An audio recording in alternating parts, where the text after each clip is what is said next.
안녕하십니까. 우여한 목사입니다. 오늘 말씀을 통해서 우리의 마음속에 또 우리의 집에 들어와서 함께 살기를 원하시는 그 예수님을 만나고 구원을 받을 수 있기를 기도합니다. 오늘 말씀은 누가복음 19장 1절에서 10절입니다. 요절은 5절입니다. 예수께서 그곳에 이르사 쳐다보시고 이르시되 삭개오야 속히 내려오라. 내가 오늘 내 집에 유하여야 하겠다 하시니, 예수님은 우리와 함께 살기 위해서 이 세상에 육신의 몸을 입고 오셨습니다. 십자가에 죽으시고 부활하셔서 하늘에 올라가셔서 성령으로 다시 오셔서 우리 마음속에 들어오시기를 원하시고 우리의 가정에 들어오시기를 원하십니다. 그리고 우리의 마음의 문을 두드리십니다. 우리의 마음의 문을 열기만 하면 우리 안에 들어오시고 우리는 구원을 받을 수 있습니다. 우리는 마음의 문을 열고 예수님을 영접해야 됩니다. 그런데 오늘 말씀에 보면 마음의 문을 활짝 열어놓을 뿐 아니라 그 예수님이 자신의 집에 들어오게 하시기 위해서 열심히 예수님을 찾는 삭개오가 나옵니다. 예수님은 그를 너무 기뻐하시고 그의 집에 들어가셔서 그와 함께 사셨습니다. 그때 그는 변화되어서 성자가 되었습니다. 오늘 말씀을 통해서 우리가 우리 마음속에 예수님을 모셔드리고 우리의 가정에 예수님을 모셔드릴 수 있기를 기도합니다. 1절과 2절을 보겠습니다. 예수께서 여리고로 들어가시더라. 삭개오라 이름하는 자가 있으니 세리장이요 또한 부자라. 예수님은 예루살렘 가까운 여리고로 갔습니다. 여리고를 통해서 예루살렘에 가서 십자가를 지고자 그곳을 지나가고 있었습니다. 근데 그 여리고라는 곳에 삭개오라는 사람이 살고 있었습니다. 삭개오는 세리장이고 부자라고 했습니다. 그 당시는 로마의 지배 아래에 있었죠. 그 로마는 세금을 거두기 위해서 세리장을 뽑았습니다. 세금을 가장 많이 거두겠다고는 사람을 경매에 붙여서 가장 많이 거두겠다고 하는 그 사람을 세리장에 임명했습니다. 그러면 그 세리장은 세리를 고용해서 또 세금을 거두었습니다. 그러면 약속한 세금을 로마 정부에 내고 나머지는 또 이제 세리들에게 월급을 주고 나머지는 자기가 갖게 되었습니다. 자연히 세리장은 그 백성들에게 더 많은 세금을 거두려고 했고 또 더 많은 세금을 거뒀기 때문에 이 삭개오는 부자가 되었던 것 같습니다. 근데 이 로마 시대에 이렇게 세금을 많이 걷어서 이방 민족에게 주었기 때문에 이스라엘 민족에게 그들은 매국노 취급을 받았습니다. 하나님 앞에서도 그들은 큰 죄인이었습니다. 그들은 하나님을 가장 사랑하고 하나님을 경외하기보다도 돈을 사랑하고 자기가 왕이 되어서 살고 있는 사람이었습니다. 이러한 세리장은 돈을 많이 벌어서 행복할 것 같았지만 행복하지 않았습니다. 그 당시 사람들은 그 세리를 그 창녀와 동일하게 죄인 취급을 했습니다. 세리야 식사를 하지 않을 뿐 아니라 세리를 속여도 죄가 되지 않는다고 그 당시는 말했습니다. 그는 돈은 많이 벌었지만 고독하고 외로웠습니다. 절망에 이르는 병을 앓고 있었습니다.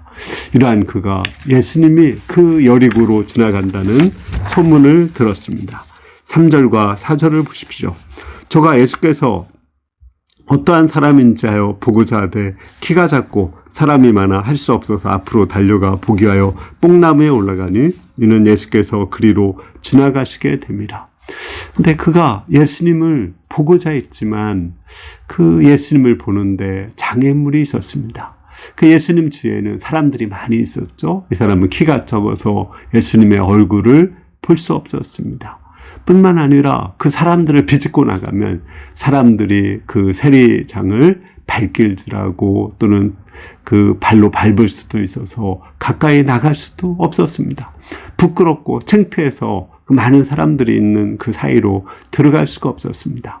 그는 이 문제를 해결하기 위해서 그 주위를 둘러봤습니다. 처음에는 세리 장부를 쌓아놓고 올라가도 예수님이 보이지 않았습니다. 그런데 그 주위에 돌무화과 나무가 있었습니다. 이 돌무화과 나무는 그 옛날 성경에는 뽕나무로 나옵니다. 우리나라 느티나무와 같은 나무입니다.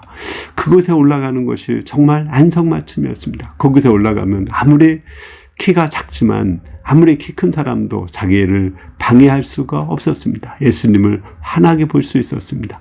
뿐만 아니라 세리장으로서 부끄럽고 창피했지만 그것을 그 돌무화과나무 잎사귀가 자기를 가려 주었습니다. 그는 간절한 소원으로 아무도 모르게 예수님을 숨어서 보고자 했습니다. 그는 예수님을 보고자 했지만 그의 마음속에는 죄책감과 부끄러움에 시달리고 있었습니다. 예수님은 이러한 세리장을 어떻게 하셨습니까? 5절에서 7절을 보겠습니다. 예수께서 그곳에 이르사 우러러보시고 이르시되 삭개오야 속히 내려오라. 내가 오늘 내 집에 유하겠다 하시고 급히 내려와 즐거워하며 영접하거늘 뭇사람이 보고 수근거려 이르되 저가 죄인의 집에 유하러 들어갔도다 하더라. 예수님은 그 삭개오가 그 돌무화과 나무 사이에 있는 것을 아셨습니다. 뿐만 아니라 그의 이름이 삭개오라는 것도 알았습니다. 삭개오야 속히 내려와라 이렇게 불러주셨습니다. 삭개오라는 것은 순결이라는 뜻이 있습니다. 너는 흰눈처럼 양털처럼 정말 깨끗하고 순수한 사람이구나 이렇게 그를 불러주셨습니다. 사람들은 그를 삭개오라고 이름을 부르지 않았을 것입니다. 별명을 불렀을 것입니다. 키가 적으니까 땅개, 땅딸보, 또 세리장이니까 사람들의 피 같은 돈을 빨아먹는다고 흡혈귀, 드라큘라 이런 별명으로 불렀을 것입니다. 그러나 예수님은 그를 사랑하시고 그의 순결이라는 이름을 불러주시고 그 죄인의 집에 들어가고자 하셨습니다. 예수님이 세상에 오신 목적이 바로 죄인을 구원하러 오신 것입니다. 예수님이 육신의 몸을 입고 오신 것은 죄인들과 함께 살기 위해서 오신 것입니다. 예수님이 십자가에서 피 흘려 죽으신 것은 이러한 죄인들을 용서하시고 죄인들과 영원토록 살기를 원했기 때문에 그렇습니다. 우리 삭개오도 예수님을 만나고자 하는 강렬한 소원이 있었죠. 우리 예수님도 삭개오와 함께 거하고 그의 집에 살기를 원하는 간절한 소원이 있었습니다. 예수님은 정말 목숨을 내놓고 십자가에 죽으시면서까지도 우리와 영원토록 살기를 원하시는 간절한 소원이 있습니다. 그런데 삭개오가 이런 예수님을 보고자 하고 또 예수님을 자기의 집에 모셔드리고자 하니까 너무 반가워서 예수님과 삭개오가 만나게 되었습니다. 삭개오와 예수님이 만나는 그 순간이 바로 천지창조가 이루어지는 그런 순간입니다. 우리 천지창조라는 그 미켈란젤로의 그림이 있죠. 그 미켈란젤로의 천지창조를 보면은 하나님과 인간의 그 손이 만나는 그 손끝이 만나는 것이 나옵니다. 거기서 창조가 일어나는 거죠. 마찬가지로 예수님과 삭개오가 만날 때 거기서 천지창조가 이루어진 것입니다. 새로운 역사가 이루어지고 새로운 구원의 역사가 이루어지는 것입니다. 이런 간절한 소원이 서로 만날 때 거기에서 스파크가 일어나고 생명이 탄생되고 천지창조가 이루어집니다. 우리 경성 UBF의 서제임스 목사님은 경성 UBF를 개척할 때 3달 동안 말씀을 사모하고 말씀 공부하기를 원하는 사람을 보내달라고 간절하게 매일 기도했다고 합니다. 근데 하나브람 목사님, 그 의대생은 또 자기가 예수님을 만났는데 성경을 알고 싶은데 성경을 가르쳐 줄 수 있는 한 사람을 보내달라고 또 3달 동안 간절히 기도했다고 합니다. 이 둘이 어느 날 만나게 되었습니다. 그때 거기서 생명이 탄생되었고 거기서 경성 UBF가 탄생되었고 거의 100여 명이 넘는 많은 사람들이 제자로 성장하고 또 수많은 사람들이 선교사로 파송되게 되었습니다. 이 얼마나 놀라운 일입니까? 예수님은 우리 안에 들어오기를 원하십니다. 우리도 예수님을 만나기를 원한다면은 우리 예수님과 우리와의 만남이 이루어지고 거기서 새 역사가 이루어집니다. 예수님이 나의 마음에 들어오면은 내 마음에 천국이 이루어지고 예수님이 우리의 집에 들어오고 우리의 교회에 들어오면은 집과 교회가 천국처럼 변하게 됩니다. 8절을 보겠습니다. 삭개오가 서서 주께 여짜오되 주여 보시옵소서 내 소유의 절반을 가난한 사람들에게 주겠으며 만일 네 것을 토색한 것이 있으면 4배나 갚겠나이다. 정말 이 삭개오의 집에 예수님이 들어왔을 때 삭개오는 변화되었습니다. 자기와 같은 죄인을 영접하시고 사랑하시는 그 예수님 뿐만 아니라 자기와 영원토록 거하기를 원하시는 그 예수님을 만났을 때 그는 정말 회개하고 새로운 사람이 되었습니다. 그가 500억의 부자였다면 절반인 250억을 가난한 사람에게 주겠다고 했습니다. 그가 100만 원을 남의 것을 빼앗았다면 4배로 400만 원씩을 그들에게 갚겠다고 말했습니다. 이처럼 그 전에는 내가 주인이 되고 돈이 주인이 되었지만 이제는 예수님이 주인이 되고 예수님의 사랑으로 인해서 그의 인생이 변화되고 새로운 사람이 되었습니다. 이처럼 예수님이 우리 안에 들어오면 우리 가운데 변하고 새로운 사람이 됩니다. 저는 그 윤민호 집사라는 그 분의 간증을 들었습니다. 이 윤민호 집사는 어려서 부모님에게 버림받았습니다. 아버지가 새장가를 하면서 새어머니에게 많이 맞고 구박을 당하고 아버지 또 그를 때려서 결국은 가출을 하고 그는 혼자 고학을 해서 열심히 공부해가지고 고등학교만 졸업하고 삼성전자에 입사했습니다. 또 거기서 열심히 살아가지고 그는 과장까지 올라가서 한 200명의 사원을 관리하는 위치에 갔습니다. 그는 사람들이 자기의 승진을 위한 하나의 수단으로 뿐이 보이지 않았습니다. 사람들을 닥달하고 또 사람들에게 지랄을 많이 하고 그렇게 해가지고 그 성과를 올리고 그를 통해서 자기가 윗사람들에게 잘 보여서 이제 과장에서 부장으로 승진하고자 했습니다. 그의 별명은 지랄이었습니다. 그는 막 지랄한다고 해서 막 지었고 왜 지랄하느냐고 해서 왜 지었고 또 지랄하느냐고 해서 또 지었고 그만 지랄하라고 해서 그 지었습니다. 이런 그렇게 악착같이 돈을 벌었고 또는 그는 또 주식 투자를 해서 돈을 많이 벌었습니다. 이제는 그 대기업에서 이제 자유를 찾아가지고 돈을 마음껏 쓰고 자유롭게 살려고 사업을 하려고 했습니다. 근데 한 2-3번 그 사기를 당해서 알거지가 되었고 나중에는 알코올 중독자가 되어서 이렇게 음주운전까지 하게 되었습니다. 그는 인생을 거의 자포자기하는데 누가 교회에 가면은 이렇게 돈을 많이 벌 수 있다. 이 말을 듣고 교회에 다니기 시작했습니다. 이렇게 11조를 한 록펠러 이야기를 보고 나서 교회에 다니게 되었습니다.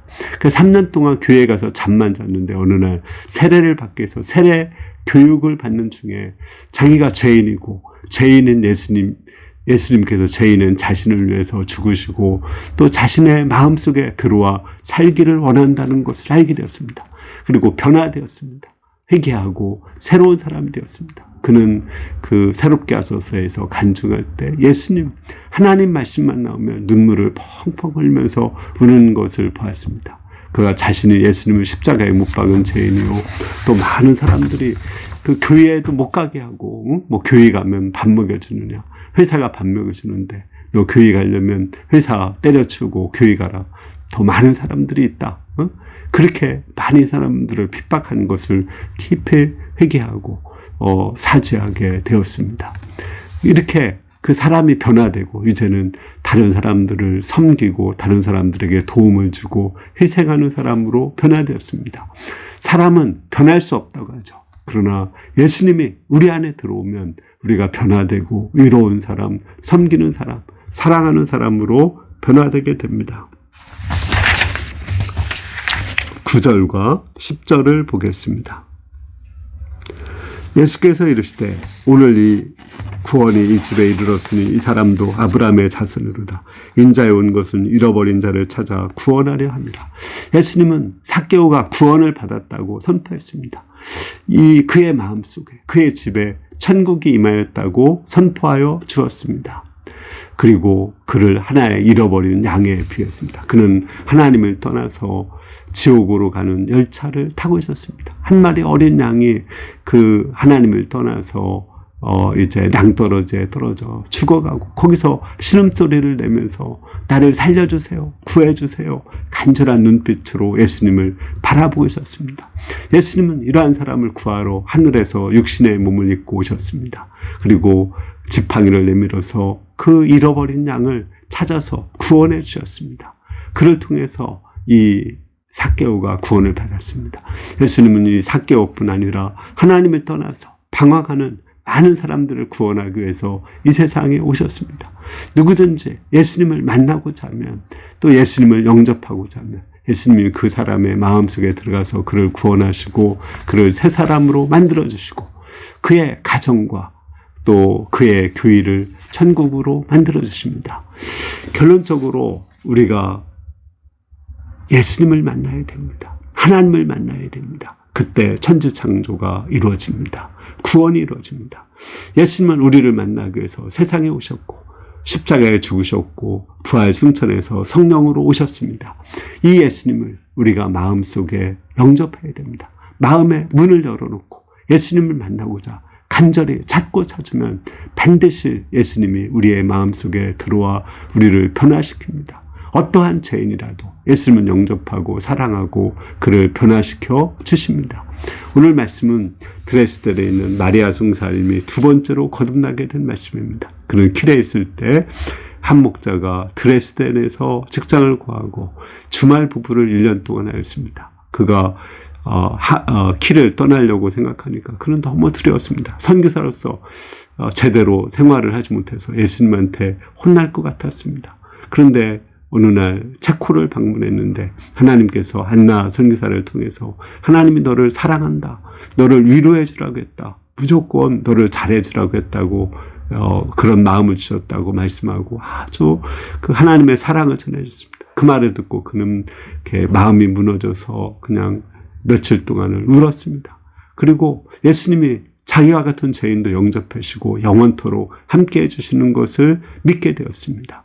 그리고 그 예수님을 이제 드레스덴에 집을 짓고 그 집 안에 예수님을 모셔드렸습니다. 그때 거기서 많은 제자들이 성장하고 또 자라나고 있습니다. 이번 중동 신년 수양회에서도 드레스덴 그 찬양팀 5명이 섬겨졌고 또 이번 미국 수양회에서도 드레스덴 팀이 초청을 받았다고 합니다. 이 모든 것의 변화가 예수님이 그 안에 들어가심으로 그 집에 거하심으로 이루어진 것입니다. 우리가 우리의 마음속에, 우리의 가정에, 우리의 교회에 예수님을 모셔드림으로 구원이 있고 천국처럼 변화될 수 있기를 간절히 기도합니다. 기도하겠습니다. 은혜로우신 주님, 우리 예수님이 우리 안에 거하시고자 세상에 오신 것을 감사합니다. 어떠한 죄인이라도 영접하고 함께 거하시는 것을 감사합니다. 우리가 마음의 문을 열어놓고 예수님을 우리의 마음속에 모셔드립니다. 우리를 안에 들어와서 영원히 우리와 함께 사시며 우리를 새로운 사람으로 변화시켜 주시기를 간절히 기도합니다. 예수님의 이름으로 기도했습니다. 아멘. 예, 감사합니다. 이번 한 주간 우리가 예수님을 나의 마음에 모셔드리고 또 예수님과 함께 그냥 사는, 예수님을 사랑하고 또 예수님이 나를 사랑하시는 것을 영접하며 예수님과 동고동락하면서 이렇게 잘 살아서 우리가 변화되고 새로운 사람이 되고 의로운 사람이 될 수 있기를 기도합니다. 감사합니다.